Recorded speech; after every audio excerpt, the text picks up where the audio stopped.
ఓం నమ శివాయ శ్రీమాత్రే నమ. మిత్రులకి శ్రీభిలాషులకి అలాగే నన్ను ఇంతగా ఆదరిస్తున్న యూట్యూబ్ ప్రేక్షకులందరికీ కూడా పేరు పేరు ధన్యవాదాలు. మిత్రులారా, మీ అందరికీ కూడా ఆ పరాదేవత ఎల్లవేళలా మీతో ఉండి మీ మనోవాంఛ నెరవేర్చాలని మనస్ఫూర్తిగా కోరుకుంటున్నాను. ఈరోజు మనం ఒక అద్భుతమైన ఉపాయం తెలుసుకుందాం. చాలామంది మిత్రులు చాలా రోజుల నుంచి గురువుగారు చాలా కష్టాల్లో ఉన్నాము, ఆ కష్టాలు ఎలా ఉన్నాయి, తీరిపోవడానికి ఉపాయం చెప్పండి అని చాలామంది అడగడం జరిగింది. ఈ ఉపాయం చేయడం వల్ల కలిగే లాభాలు అలాగే ఎందుకు చేయాలో కూడా చెప్తాను. మీకు ఈ ఉపాయం చేయడం వల్ల 4 వైపుల నుండి ధనం రావడానికి అవకాశం ఉంటుంది. అలాగే మీ మీద మీ కుటుంబం మీద ఎటువంటి ఆకస్మిక సంఘటనలు జరగకుండా ఉండడానికి ఈ ఉపాయం ఉపయోగపడుతుంది.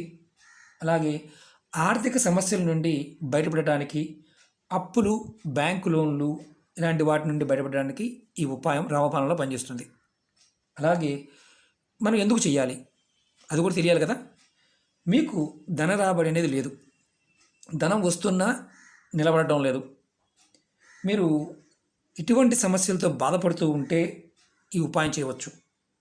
అలాగే మీకు ఏ పని చేస్తున్న పనుల్లో ఆటంకాలు రావడం, అంటే ఆ పని చేస్తున్న పని ఆగిపోవడం, అది ఏ పనైనా సరే, అది చిన్న పని పెద్ద పని అని కాదు, ఏ పనైనా సరే ఇలా జరుగుతుంది అంటే మన జాతకంలో మనకి రాహు ప్రభావము, శుక్ర ప్రభావము, అలాగే గురు ప్రభావం అధికంగా ఉందని అర్థం.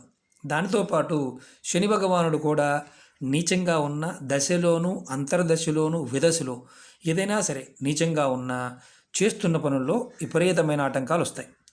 వాటన్నిటి నుండి బయటపడడానికి ఇది ఒక సిద్ధి ఉపాయం. చాలామందికి అనుమానం రావచ్చు, గురువుగారు సిద్ధి ఉపాయం అంటున్నారు ఏంటని. సిద్ధి ఉపాయం అంటే చాలామంది చేసి లాభపడిన ఉపాయం. ఇది పెద్దలు మనకిచ్చిన ఒక అద్భుతమైన ఉపాయం. చాలా తేలికైంది, అద్భుతమైంది. ఎలా చేయాలి, ఏ విధంగా తెలియజేస్తాను. ఈ ఉపాయాన్ని ఆడవారైన మగవారిని చేయవచ్చు. ఆడవారు నెలసరి టైంలో మాత్రం చేయవద్దు. ఈ ఉపాయాన్ని గురువారం నాడు చేయాలి. ఎలా చేస్తే ఫలితం ఉంటుంది, పదార్థాలు ఏ విధంగా చేయాలి చెప్తాను.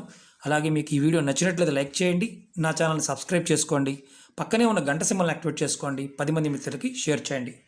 ఈ ఉపాయానికి కావాల్సిన పదార్థాలు కర్పూరం, అలాగే ఒక లవంగం కావాలి. లవంగానికి కంపల్సరిగా పువ్వు ఉండాలి. అలాగే మీరు గురువారం నాడు గురువారం నాడు చక్కగా మీ పూజా మందిరంలో ఈ చిన్న పని చేయాలి. ఉదయాన్నే స్నానాది కార్యక్రమాలు ముగించుకొని మీ ఇంట్లో, మీ పూజా మందిరంలో, మీరు ఇంటి దగ్గర ఎక్కడైనా సరే, అంటే పూజా మందిరం లేదు గురువుగారు మాకు, మేము మామూలుగా పటం పెట్టుకొని చేస్తూ ఉంటాము అన్నైనా అక్కడైనా సరే, మీరు విష్ణుమూర్తి లక్ష్మీదేవి పట్టం ముందు కానీ, లేదంటే వెంకటేశ్వర స్వామి లక్ష్మీదేవి పట్టం ముందు కానీ, లక్ష్మీనారాయణ పట్టం ముందు మాత్రమే ఉపాయం చేయాలి. అలాగే రాముడు సీత దగ్గర చేయకూడదు. అలాగే కృష్ణుడు రుక్మిణీదేవి దగ్గర ఇలా పటాలు ఉన్నా చేయకూడదు. లక్ష్మీనారాయణుడు లేదా వెంకటేశ్వర స్వామి లక్ష్మీదేవి ఉన్న పటం ముందు మాత్రమే ఇది చేయాలి.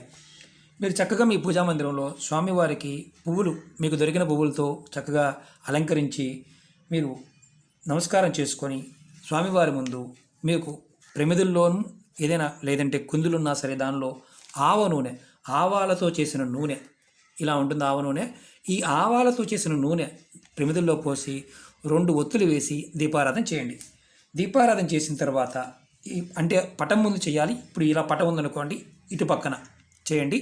అలా 2 ప్రమిదులు కూడా పెట్టవచ్చు. 4 దీపాలు కూడా, అంటే మామూలుగా ఇటుపక్క 2 ఒత్తులు, ఇటుపక్క 2 ఒత్తులు వేసి వెలిగించవచ్చు, ఎలాంటి ఇబ్బంది లేదు. వెలిగించిన తర్వాత మీరు ఒక లవంగం, ఇలా పువ్వు ఉన్న లవంగం తీసుకోండి. అలాగే లవంగంతో పాటు కర్పూరాన్ని ఇలా కుడి చేతిలో తీసుకోండి. ఒకే లవంగం, కొంత కర్పూరాన్ని తీసుకొని ఇలా కుడి చేతిలోకి తీసుకొని మీరు కుడి చేతిలో ఇలా పట్టుకొని మీ మనసులో ఉన్న సమస్యలు, ఇంతకుముందు చెప్పుకున్నాం కదా, ఆర్థిక సమస్యలు, మిగతావి ఏదైనా చెప్పుకోండి. అలాగే కోరికలు, మీ మనసులో ఉన్న కోరికలు చెప్పుకున్న తర్వాత మీ చేతిలో ఉన్న కర్పూరాన్ని, లవంగాన్ని మీరు అమ్మవారి పటం ముందు ఇదిగోండి ఇలా పెట్టేసి ఉంచండి. ఏమి ఆకు వేయాలా ఇలా అనుమానం వస్తుంది, ఏమీ లేదు, ఇలా పెట్టి ఉంచండి. మీ కోరికలు చెప్పుకున్న తర్వాత మీరు ఈ వస్తువుల్ని సాయంత్రం 7 గంటల వరకు కూడా అలాగే ఉంచాలి. 7 దాటిన తర్వాత మీరు ఏదైతే దీపారాధన చేశారో అక్కడ ప్రమిదలు పెట్టారు కదా, మళ్ళీ ఆవ నూనెతో దీపారాధన చేయండి. ప్రమిదలు కానీ కుందులు కానీ కడిగి మళ్ళీ దానిలోనే దీపారాధన చేయండి. తర్వాత దీపారాధన చేసిన తర్వాత ఈ లవంగని, ఈ కర్పూరాన్ని తీసుకోండి. తీసుకొని మీరు ఏం చేస్తారంటే ఒక మట్టి ప్రమిది కానీ, లేదంటే మీకు హారతి ఇచ్చేది కానీ, లేదంటే ఏదైనా ప్లేట్లో అయినా పర్వాలేదు. ఈ కర్పూరాన్ని, లవంగని ఇలా కర్పూరం ముందు వేయండి. తర్వాత ఇలా ఇక్కడ పెట్టండి. ఇలా పెట్టండి. పెట్టి మీ ఇంటి బయటికి తీసుకువెళ్ళండి. అమ్మవారి ముందే పెట్టి మీ ఇంటి బయటికి తీసుకువెళ్ళండి. ఒకటి గుర్తుంచుకోండి, కంపల్సరీగా లవంగానికి పువ్వు ఉండాలి. ఇంటి బయటికి తీసుకువెళ్ళి మీ డాబా పైన కానీ, బాల్కనీలో కానీ, మీకు ఎక్కడైనా సరే బయట ఈ ఉత్తరం వైపు, మీ ఇంటికి ఉత్తరం వైపు పెట్టి మీరు ఈ లవంగని చక్కగా వెలిగించండి. బయట, ఇంటి బయట, ఇంటి పైన కానీ, మీ బాల్కనీలో కానీ ఎక్కడైనా ఇలా వెలిగించండి. వెలిగించి మీరు మనం ఏదైతే మనసులో అనుకున్నామో కోరికలు, అలాగే సేమ్ మళ్ళీ కోరికలు చెప్పుకోండి. ఏదైతే ఇది వెలుగుతున్నంతసేపు మీ మనసులో మీరు ఒకటి గుర్తుంచుకోవాలి. వెలుగుతున్నంతసేపు ఓం నమో భగవతే వాసుదేవాయ అనే మంత్రాన్ని జపిస్తూ ఉండాలి. ఇది వెలుగుతున్నంతసేపు బయట. ఆ తర్వాత ఈ వెలుగుతున్న కర్పూరము అలాగే ఇవన్నీ వెలిగింది, పూర్తయిపోయింది. ఈ మంత్ర జపాన్ని మీరు ఆపేయండి. ఆపేసిన తర్వాత మీ పూజా గదిలోకి వెళ్ళి మళ్ళీ విష్ణుమూర్తికి, అమ్మవారికి నమస్కారం చేసుకొని మీరు చక్కగా మీ మనసులో ఉన్న కోరిక మళ్ళీ ఒకసారి చెప్పుకోండి. వెలిగించే ముందు కోరిక చెప్పుకోవాలి. వెలిగించిన తర్వాత ఓం నమో భగవతే వాసుదేవాయ అనే మంత్రాన్ని అనుకోవాలి. ఆ తర్వాత ఈ పూర్తయిన తర్వాత మీరు మళ్ళీ మీ పూజా మందిరంలోకి వచ్చి మళ్ళీ స్వామివారి ముందు మీ కోరిక చెప్పుకొని నమస్కారం చేసుకోవాలి. ఇలా మీరు ఈ ఉపాయాన్ని 5 గురువారాలు చేయాలి. మధ్యలో నెలసరి వచ్చినప్పుడు ఆపేయండి. అలాగే మరి కుటుంబంలో ఎవరన్నా మరణించి ఉండి, అంటే కుటుంబ సభ్యులు ఎవరన్నా మరణించి ఉండి పెద్ద కర్మ కాకుండా ఉన్నవారు పొరపాటుని చేయమాకండి. మైలు లేకుండా చూసి చేసుకోండి. ఒకవేళ మధ్యలో గురువారం నాడు ఎవరికైనా ఆటంకం వస్తే ఆ తర్వాత గురువారం చేసుకోండి. ఇది పరిపూర్ణమైన నమ్మకం, విశ్వాసంతో చేస్తే ఖచ్చితంగా మీకు అద్భుతమైన ఫలితాలు వస్తాయి. మీకు ధనం 4 వైపుల నుంచి రావడానికి అవకాశం ఉంటుంది. మీరు మీ కుటుంబంలో ఎటువంటి ఆకస్మిక సంఘటనలు జరగకుండా ఉంటాయి. అలాగే ఆర్థిక సమస్యల నుండి కూడా బయటపడతారు. అప్పులు, బాధలు, లోన్లు ఇలాంటి వాటి నుండి కూడా బయటపడతారు.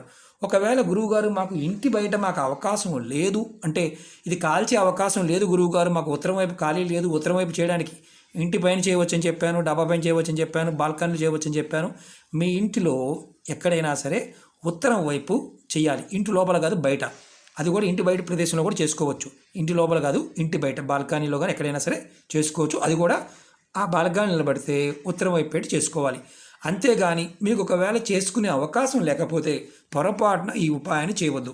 ఎందుకంటే ఇది సిద్ధి ఉపాయం, తేలికగా పనిచేసే ఉపాయం. ఖచ్చితంగా మీ మీద ఏదైతే రాహుగ్రహ ప్రభావము, శనిగ్రహ ప్రభావము, అలాగే మనకి శుక్రగ్రహ ప్రభావము, అలాగే మనకి ఏదైతే ఆటంకాలు వస్తున్నాయో ఆటంకాలు మెల్లమెల్లగా తొలుగుతాయి. 5 గురువారాలు చెప్పిన విధంగా చేయడానికి ప్రయత్నించండి. ఓకే మిత్రులారా, మీకు ఈ వీడియో నచ్చినట్టు లైక్ చేయండి, నా ఛానల్ సబ్స్క్రైబ్ చేసుకోండి, పక్కనే ఉన్న గంట సింబల్ని యాక్టివేట్ చేసుకోండి, 10 మంది మిత్రులు షేర్ చేయండి. ఖచ్చితంగా గుర్తుంచుకోండి, దీనికి ఆవ నూనె మాత్రమే వాడాలి, వేరే నూనె ఏది వాడకూడదు. ఓకే మిత్రులారా, ఓం నమః శివాయ, శ్రీమాత్రే నమః.